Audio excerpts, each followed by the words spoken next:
주제를 조금 바꿔봤어요. 그러면 여러분은 어떤 말을 주로 들으세요? 이제 엄마가 듣는 말이에요. 엄마가 듣는 말. 자, 요런 말을 들으신답니다. 배고파, 밥 줘. 아유, 그놈의 밥. 그죠? 이번 주말에 뭐 할 거야? 그거 어딨어? 조금 이따 할게. 엄마 심심해. 엄마 언제 와? 제일 많이 듣는 말은 엄마예요. 엄마. 그다음에 엄마 사랑해. 엄마 잘했네. 고생했네. 이건 이제 엄마가, 그러니까 아이가 해주는 말일 수도 있고, 뭐, 배우자나 다른 사람이 듣는 말일, 해주는 말일 수도 있겠죠? 어떻게 하지? 엄마 도와줘. 엄마, 나 이거 해도 돼? 나 이제 뭐 해? 친구랑 놀아도 돼? 이런 말들. 그래서 이렇게 좀 나눠보면은요, 여러분. 내가 주로 어떤 말을 듣고 있는가를 의식을 하면은요, 내가 그 사람과 어떤 관계에 있는지, 내 역할이 무엇인지가 그대로 드러나요. 예를 들어서 보세요. 우리는 아이한테 밥이라는 부분, 이 아이의 기본적인 어떤 생명 유지에 필요한 돌봄을 제공하고 보호해주는 존재이기도 하고요. 지금 보면은, 뭐 할 거야, 혹은 뭐 이거 해도 돼, 뭐뭐 해도 돼라는 이제 허락을 요구하는, 그러니까 구하는 말들이 많죠. 그 얘기는 이런 부분 이야기를 정말 우리 집에 CCTV 있나 할 정도로, 내 말인데 싶다면 나는 우리 집에서 굉장히 권력자인 거죠. 힘의 중심에 있는 거예요. 그 모든 것들에 대해서 어떻게 할 수 있어요? 허락하거나 통제할 수 있는 권한을 가진 힘이 있는 존재인 거예요. 아이나 배우자한테. 또 엄마 사랑해 혹은 뭐 아우 당신 잘했네 고생했네 그러면 우리는 어떤 관계예요? 애정을 뭐 관심을 지지와 응원을 서로 주고받는 관계이기도 하고 그다음에 어떻게 하지 도와줘 그럼 어때요? 도움과 보살핌을 주고 있는 존재일 수도 있는 거죠. 그쵸? 요렇게 내가 듣고 있는 말을 객관적으로 한번 관찰해 보면 그러니까 여러 가지 인사이트들이 있어요. 내가 어떤 관계를 맺고 있는지, 그다음에 진짜 듣고 있는 말이 무엇인지. 자, 그다음에 아빠들은 그럼 어떤 말을 들을까? 집에서. 지금 아이가 듣고 있는 말, 엄마가 듣고 있는 말이 있었잖아요. 그다음에는 아빠들은 어떤 말을 들을까? 저희가 이런 작업을 해요. 이렇게 만약에 가족이 워크숍으로 만나면 이제 그룹마다 그 포스트잇의 색깔을 다르게 해서 한 장에 하나씩 내가 매일 듣고 있는 말들을 적어봐라 하거든요. 그럼 이제 아이들은 뭐 노란색, 엄마들은 뭐 하늘색, 아빠들은 분홍색을 주잖아요. 그러면 여러분 한번 생각해 보세요. 내가 듣고 있는 말이 제일 적게 적어내는 그룹이 누굴 것 같으세요? 아이들은 정말 어떤 때는 그 듣고 있는 말이 만약 그 준 포스트잇의 색깔이 모자랄 정도로 진짜 이렇게 많이 써요. 듣고 있는 말이 많은 거죠. 자, 그럼 이제 아빠랑 엄마가 남잖아요. 누가 자기가 듣고 있는 말을 제일 적게 적어낼까? 저희도 아빠라고 생각을 했어요. 그런데 듣는 말이 제일 적은 사람, 그 종류가 제일 적은 사람이 엄마예요. 워크숍을 해보면. 이 얘기는 뭐냐면 대부분 엄마가 안 듣고 주로 엄마의 말을 아빠와 아이들이 많이 듣고 있다. 이렇게 볼 수도 있는 거죠. 그래서 특히 엄마가 듣는 말들은 빈도는 높은데 카테고리가 굉장히 제한적이에요. 그러니까 이거는 진짜로 엄마들이 듣고 있는 말이 적다라기보다는 엄마가 본인이 무슨 말을 듣고 있는지 인식도가 낮다라고 저희는 이해를 해요. 그래서 이런 부분들도 한번 생각을 해볼 수가 있었는데, 자, 아빠들이 듣는 말들, 여러분이 이제 이번 인터뷰에서 해주셨던 말들을 좀 적어볼게요. 아빠가 듣는 말은 이런 거예요. 어디세요? 밥은? 자, 이 말을 왜 할까요? 진짜 당신이 밥을 먹었는지, 배는 안 고픈지 궁금하거나 돌보려고 하기보다는 내가 밥을 해야 되는지 아니면 먹고 왔으면 좋겠다. 라는 열망을 담아서 할 때가 되게 많죠. 그쵸? 운전 조심해.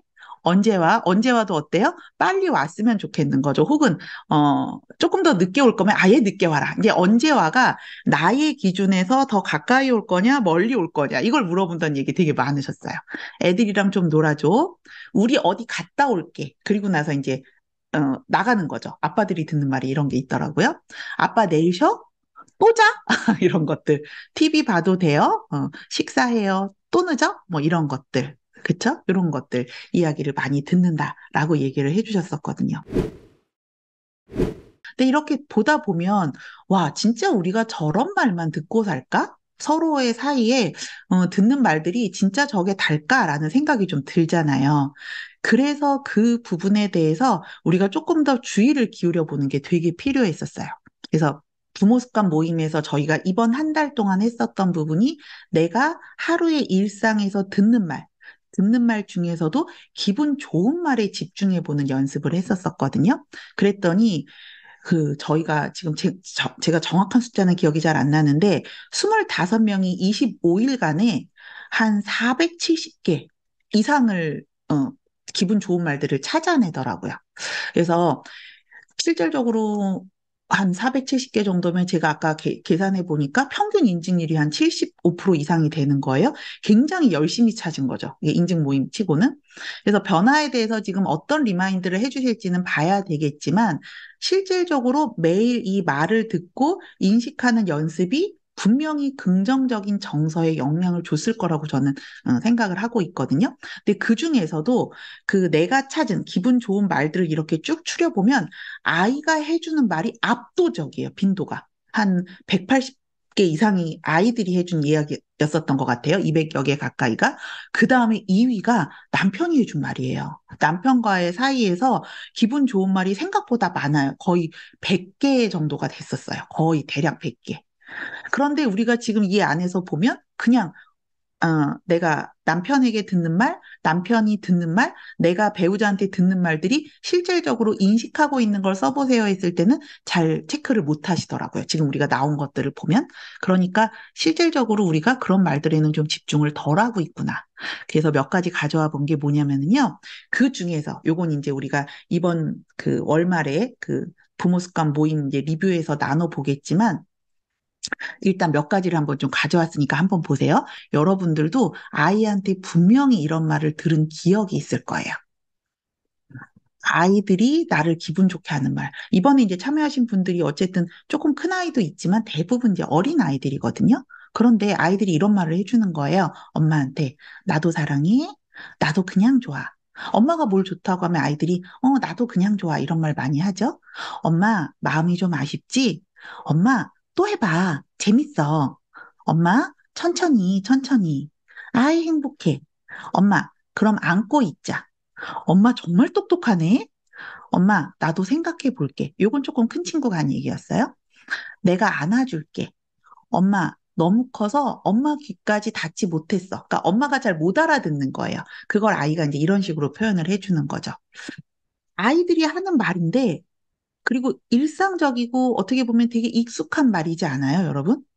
근데 이 말이 새롭게 들리더라는 거예요. 아이가 엄마 천천히 해 하기도 하고, 엄마가 정말 똑똑하네라고 엄마한테 감탄을 해주기도 하고, 엄마 또 해봐. 이런 식으로 아이가 우리를 응원해주는 순간들도 있고요. 몇 가지 놀라운 말들도 있어요. 이게 되게 어린 아이들이 한 이야기인데, 엄마를 도울 수 있어서 뿌듯해요. 나도 착하고 좋은 어른이 되고 싶어. 이게 아이가 하는 말이에요. 초등학생도 아닌 유아기의 아이들이. 내 파트너는 엄마 아빠야. 어디서 이제 파트너란 얘기를 듣고 왔어요. 그리고 나니까 파트너는 이런 사람이야 라고 이제 알려주고 나니까 얘가 하는 말이, 그럼 내 파트너는 엄마 아빠야. 얘는 벌써 아직 7살짜리 아이인데 내가 엄마 아빠와 더불어서 살아가고 있는 존재라는 걸 얘는 이미 아는 거예요. 우리는 우리가 아이를 키우는 줄 알고 얘와 파트너십을 발휘해서 살지 않죠, 잘. 내가 하라는 대로 해. 그러니까 이제 말이 험해지는 거예요.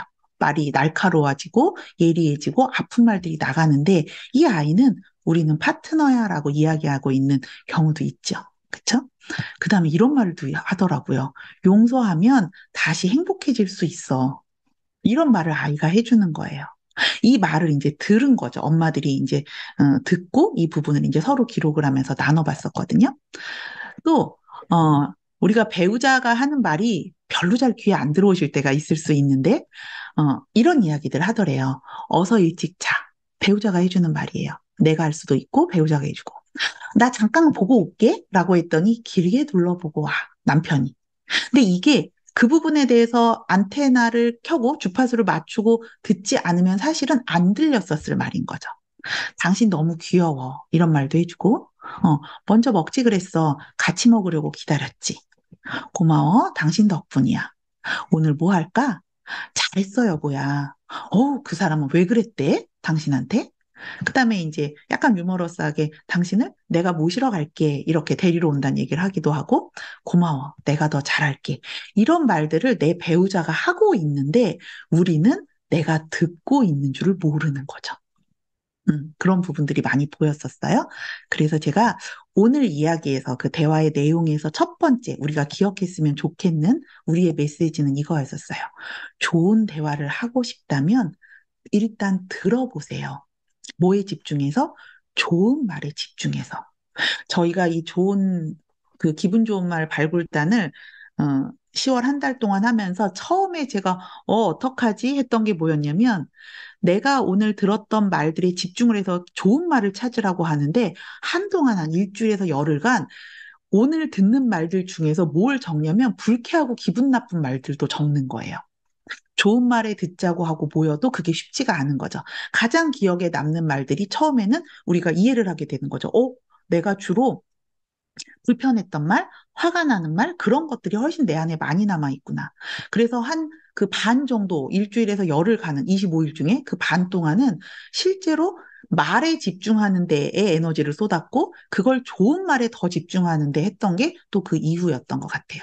그래서 좋은 대화를 하고 싶다면 일단 어떻게 매일매일 들리는 좋은 말에 좀 집중해 보시면 아마 도움이 되실 것 같아요.